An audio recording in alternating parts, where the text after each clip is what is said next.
In a house in the countryside, geologist Abby is spending time with her older sister Beth. They've recently lost their mother, so they're trying to support each other emotionally to work through their grief. Tragedy strikes again when Beth is diagnosed with an advanced stage of leukemia. None of the doctors takes her case because there's nothing they can do to help. However, Abby refuses to give up and learns of a foreign clinic that provides less ethical treatments. To pay for sending Beth there, Abby has to take a very risky job. Sometime later, Abby arrives at the Georgian Caucasus, close to the border with Russia. She's been hired by a private metal mining company to look for uranium deposits. Her father disapproves of this since he thinks Abby could have a much better career than being a company's dog, but she's too desperate to save her sister. She even asks for an advanced payment, but her boss can't pay her if she doesn't find something. Abby and her co-worker Sergei spend long hours searching for uranium to no avail. They're supposed to stay in the specified areas, however Abby decides to continue research in the forest. Sergei disagrees and points out that it could be dangerous, so Abby takes his gun and tells him to leave without her. There are many creepy noises in the woods that make Abby a little nervous at first. Eventually she calms down when she finds a very strange piece of black rock. Back at headquarters, Abby runs a bunch of tests and notices that the rock's temperature is very high, but she's still unable to identify it. Her excitement over this discovery is interrupted by a call from her dad, who informs her that he's pulling Beth out of the clinic and bringing her home to let her die in peace among loved ones. She's against the idea, so she tells him that she'll go home to take care of everything. At that moment the building shakes and the lights flicker. Once it passes, Abby packs up and asks Sergei to drive her to the airport. She gets on a helicopter to go home and chats with the pilots, who tell her they'll fly near the border just to remind the Russians who the valley belongs to. After a few hours of flying, Abby is shocked to see birds at this altitude. However, when the helicopter changes its course, she realizes the shape outside it's not birds, it's a mysterious black shadow that makes a crackling noise. The pilot says it's getting closer before the helicopter starts shaking and the black surrounds the windows before it flies away. Then the chopper's systems go down, including the radio. They should land immediately, but the engine stops working as well. Abby puts on her seatbelt as the helicopter loses speed and altitude, making it hard to breathe. She concentrates on her breathing and thinks about her sister, closing her eyes to avoid seeing the helicopter crash right in the mountains. While unconscious, Abby dreams of telling her father not to do anything drastic while she's gone and promising to be back soon. Eventually she wakes up bleeding inside the wreckage and notices that part of the chopper is on fire. To make matters worse, one of the pilots is dead. Abby checks on the other guy and bandages his injury, telling him to apply pressure. Then she goes outside to yell for help to no avail. When she returns to the helicopter, the pilot tells her how to use the emergency radio, but no matter how many times she tries, nobody picks up her call. Then Abby checks a map and calculates that the closest road is 60,000 kilometers to the south.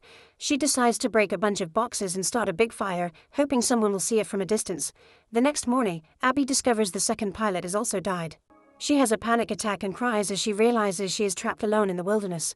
Later, while trying to sleep inside the chopper, she dreams about Beth and her weak health, which wakes her back up. She goes outside to get warm by the flames, but her fire has gone out. Refusing to give up, Abby gathers every useful item she can find in the helicopter, including a gun and a flare. Once she's covered her body in enough layers of clothes, she follows a compass to try to find the south road. As soon as she walks away from the helicopter, she hears the sound of radio static. She immediately runs back, but nothing on the chopper is working. When she hears the static again, she realizes it comes from a radio on the pilot's belt. Unfortunately, it runs out of battery when she tries to use it, so she grabs the helicopter manual to learn where all the cables and chargers are. She leaves the radio charging, and while she waits, she keeps staring at her mysterious rock. Eventually the radio works again and Abby makes contact with an American pilot named John, whose aircraft also crashed in the area. His legs are trapped and he can't move, also his antenna is broken. Abby knows she can fix the antenna to call for help and asks where he is, so John explains that he can see a lake. After finding it on the map, Abby starts a new journey to find him. John keeps asking her not to do it because this is dangerous occupied territory, but she ignores him. While she walks, John chats with her and asks her about her job. She's in the middle of climbing a hill when she explains that the money is for her sister, so she has to stop and rest to put her emotions together. After John mentions the rare 1 in a million chance, Abby gets enough hope to keep her going. As she continues to climb, she thinks about the time Beth tried to tell her that there was nothing to fight for and how she should move on. Abby tells John that nobody is fighting for Beth and John thinks she's lucky to have such a supportive sister. Eventually Abby finds a spot so high that she can't climb anymore, which means she has to go all the way around. As she changes direction, she doesn't see the black rocks nearby. In the new area, Abby does manage to climb over the hill and enters the forest, where she'll be resting for the night. John tells her he isn't in pain anymore because he can't feel his lower half. Abby starts a fire and makes a shelter with some sticks to sleep. Sadly, it starts raining, which puts out her fire. However, Abby feels something warm moving in her bag and remembers the rock. She takes it out and touches it with her bare hand, noticing the surface reacting in a curious way. John tells her she shouldn't be ashamed of her work, and Abby realizes he's in the military, so he's talking from experience. In the morning, Abby continues her journey and reaches a valley covered in snow. The wind is making her even colder and she keeps tripping. When Abby finds a river, she stops to rest and refill her water bottle. A few hours later, Abby discovers that she's surrounded by another mountain range. The map doesn't show any better route, so she has to start going up. She walks as much as possible and eventually she has to try climbing, only to fall immediately. John tells her to go back because she can't save everyone, causing Abby to go on a rant. She's tired of everyone telling her to stop trying. What she needs right now is reassurance and words of encouragement. A reluctant John says it's her choice and wishes her good luck. Next, Abby takes off her gloves and starts climbing again. Now she can hold on better and actually make progress. She keeps going for a while until she finds an area with nowhere for her foot to grip. When she informs John of this, he says it's a shame because she was one of his favorites and hangs up. A confused Abby tries to contact him again to no avail. Afterward, Abby takes out a tool and inserts it into the rock, but it falls when she steps on it. She takes a moment to take deep breaths and think, which helps her remember the mysterious rock. Her mind also remembers the time the doctor told her there isn't such a thing as miracles. However, one is happening right now because moving her hand is enough to make the rock change shape. After tying some thread to the rock, Abby sticks it in the mountain wall and uses it as leverage, so she can safely step on it and finally climb the final area to reach the top. The thread pulls at the rock as she stands up, bringing it back. At that moment, she sees the mysterious shadow fly through the sky while making a crackling sound. Abby takes out a pair of binoculars and notices some lights in the distance, which belong to a military base. She gathers sticks and grass to start a big fire, hoping it may get someone's attention. She also makes an arrow out of rocks to indicate the direction she's taking as she leaves. A few hours later, John contacts her on the radio, saying she has to stop drawing attention to herself. He reminds her that the Russians control this area, so if they see her signal they'll go out to kill her, not to help her. This makes her so nervous that she slips down a rock-covered hill and hurts her leg. Tired of John scolding her, Abby turns off the radio and takes care of the wound. At that moment she hears some radio static and notices a soldier patrolling the area, so she immediately runs away. Between her injury and the snow, it's very difficult to walk and she has to use a stick for support. After crossing the forest, she finds some old abandoned buildings and decides to go inside to both rest and hide. There are lots of destroyed objects and even pictures left behind by families murdered during the Russian invasion. After checking every room and every drawer, she finds some things to start a fire and even some moldy bread that makes her gag. With the first aid kit from the plane, she bandages her hands and injects expired medicine into her belly. Before falling asleep, she looks at Beth's picture and thinks about how much pain she must be in. That night, Abby dreams of her happy days with Beth, but also of her at the hospital. Beth was tired of the clinic and wanted to go home to spend her last days with her family, yet Abby forced her to stay. Before Abby left for her new job, Beth pointed out that she wasn't doing this for her, Abby was doing it for herself. The next morning, Abby wakes up when she hears a radio. She looks outside and notices the soldier coming closer, causing her to panic. She rushes to block the door and hides under the window while covering her mouth. The soldier takes a quick peek but luckily doesn't see her and moves along. While the man is checking the other windows, Abby carefully reaches for her bag using the stick and takes out the gun, only for the magazine to fall out. The noise gets the soldier's attention and he tries to open the door to no avail. While he looks for another entrance, Abby gets the gun ready. Soon the soldier finds her and points his weapon at her, saying something in Russian. Abby panics again and opens fire. The bullet hits his gun and then his leg, bringing him down. Then Abby takes the guy's weapon and backpack while he keeps repeating the name Ivan. She puts the gun down to prove she means no harm and opens the bag to find a flashlight, cigarettes, and a black rock just like hers. At that moment, John's voice comes out of the soldier's radio saying, "You were one of my favorites," and the soldier confirms that's Ivan. Abby freaks out and she realizes they were both tricked, and the voice asks, "Don't you want to see Beth again?" before the communication ends. Afterward, Abby apologizes to the soldier and bandages his leg before putting him on the couch. She tells him that she'll go looking for the voice on the radio and that she needs him to ask his superiors at the base not to shoot her if they see her in the area, but she isn't sure how much the soldier understands her. The duo leaves together and keeps stumbling as they cross the forest because of their leg injuries. When they stop to rest, Abby takes out the rock and hears the crackling in the sky. It makes her realize that the rock attracted the shadow, which brought down the chopper and has been messing with radio transmissions. That's why the one in the helicopter worked again after she walked off.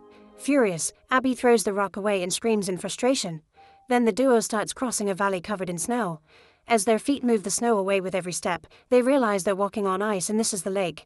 Abby keeps a good distance from the soldier, not wanting to put too much weight on the same spot that could cause the ice to crack. Suddenly she hears the crackling noise and when she turns around, she discovers that the guy has disappeared. Abby looks around for him only for the ice to break under her feet and she falls into the hole. Luckily she manages to hold on to the surface and after lots of struggle, she climbs out. The wind starts blowing harder and soon Abby loses visibility. She yells for help but never stops moving. Eventually she finds the edge of the forest and the cigarette that the soldier left behind. Too tired to do more, Abby removes the wet clothes and gets inside a sleeping bag, hoping to get her body warm again. At that moment John's voice reappears on the radio, saying that the same happened to him some time ago. An angry Abby throws the radio away, but she can still hear John's voice sharing a story. After his plane crashed, John had to watch his crew die one by one. His heart slowed down and he thought it was over for him too, but at the last second he found deliverance. Abby falls asleep and dreams of her happy days with Beth again. She wakes up when she hears a helicopter, so she runs through the forest as she tries to get their attention. However, they can't see or hear her and the chopper leaves. The cold is starting to affect Abby deeply and she falls to her knees while hearing Beth telling her to go home. She passes out and falls through a hole that turns out to be a cave. Abby's body rolls down on hard rock and lands in a small pool. Floating next to her it's John's rotting body covered with chunks of the mysterious black rock. The bottom of the pool also has this black substance, which floats up to try to enter Abby's body. It seems this rock is some kind of identity that has been using real people's voices to lure Abby and the soldier the same way it caught John 65 years ago. When Abby wakes up, she's sitting on arid ground. As rocks float around her, the entity uses John's voice to congratulate her for making it, saying it had been afraid she'd end up like the others. Abby accuses it of causing the crashes on purpose and wants to know why it lured her here, but the entity says all decisions that brought her here were her own. As the floating rocks form half a human body, the voice explains that John agreed to become the entity's occupant to survive, and Abby's being offered the same privilege. Abby tries to walk away from the floating rocks, turning down the offer and saying she just wants to go home. The voice replies that she's already home as Beth's house appears behind her. An invisible force pushes her inside and she discovers there are piles of black rocks everywhere. The entity tells her she's afraid of death and desperate to beat it, which she can do if she surrenders to it. Abby goes from room to room trying to escape the voice and is shocked to find Beth outside. She immediately goes out and Beth holds her hand. Suddenly Abby wakes up in her sister's home and is shocked to find Beth perfectly healthy. While the crackling is heard in the background, Abby hugs Beth and cries. However, she has a vision of the hospital and realizes this is all an illusion from the entity. She comes to terms with the fact that she has to let her sister go, so Abby apologizes to Beth for pushing her beyond her limits and says her final goodbye. When Abby is about to leave the house, the radio with the entity's voice tries to convince her to stay, since this is everything she wants. Abby denies it, explaining she's learned her lesson. Without death, there's no life. Beth also begs her not to leave, however Abby opens the door and goes out to the snowstorm, screaming for help. At that moment Abby wakes up in the sleeping bag and she remembers she has a flare. She quickly lights it up and the helicopter comes back to rescue her. For the next 2 days, Abby stays in the hospital recovering. When she finally wakes up, she's in an apartment with Sergei and his grandmother. He thinks she should rest but she wants to go home, so he drives her to the airport. Sometime later, Abby and her father visit Beth at her home, where she's taken care of by a nurse. Beth doesn't have much time left, so Abby and her father go outside to have a breakdown without upsetting. Later in the evening, the nurse announces it's time. Abby and her dad sit on the bed with Beth and comfort her while she dies.